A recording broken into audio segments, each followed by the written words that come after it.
Okay, now today on Weird Asian Foods we are going to talk about mangosteens. Now, a lot of people in the West, they've never even heard of a mangosteen.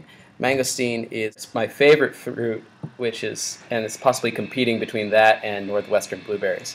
In Thailand, you have these yellow mangoes, which are really, really sweet and creamy. A lot of people describe them as like candy, but better. This thing is so sweet. Mangoes are nothing compared to these mangosteens. How to pick a mangosteen? Well, when you're at the market and you see these guys, the color, whether it's black to a really, really dark violet, doesn't really matter. What you want to pick is make sure the leaves are still green as opposed to getting dark or simply withering away. More importantly than that, you gotta squeeze the husk a little bit.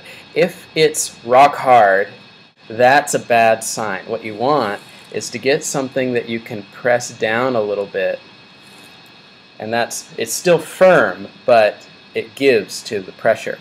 How do you open them? Well, some people just take a knife and cut it around and then take off the bottom. But I don't bother with that. I like to take off the top, and then you squeeze the bottom part and the top part together, but you don't squeeze straight down. I squeeze the side a little bit, put the pressure on the wall until the wall cracks. And then you separate these walls. And inside, it kind of has a compartmentalized structure similar to an orange. This is so white that you can't see anything with this camera, but what you're looking for is just a translucent white petal. And they're so soft, you just eat them like that. The small ones, they don't have any seeds. You can swallow that whole, but the big ones, they're going to have some seeds in them. And don't eat that. Just get what you can out of the seeds and then spit them out. It's not going to look very attractive because the texture of the seed kind of makes it slime out.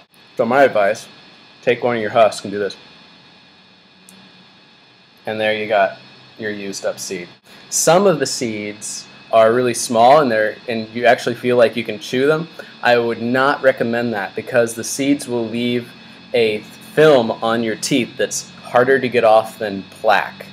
I mean, not the soft plaque, I'm talking about tartar that the dentists have to use that tool to go and it will have a darker color than your regular teeth, and you'll notice it if you do chew on the young seeds, and you have to like not fun.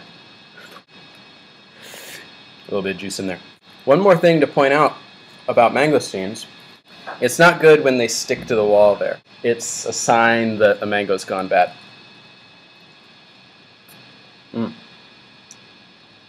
Yeah, there's an example right there. Not yellow, but still sticking to the wall.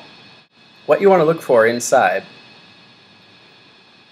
is the white translucent. If you see like a bunch of yellow, try to eat around that.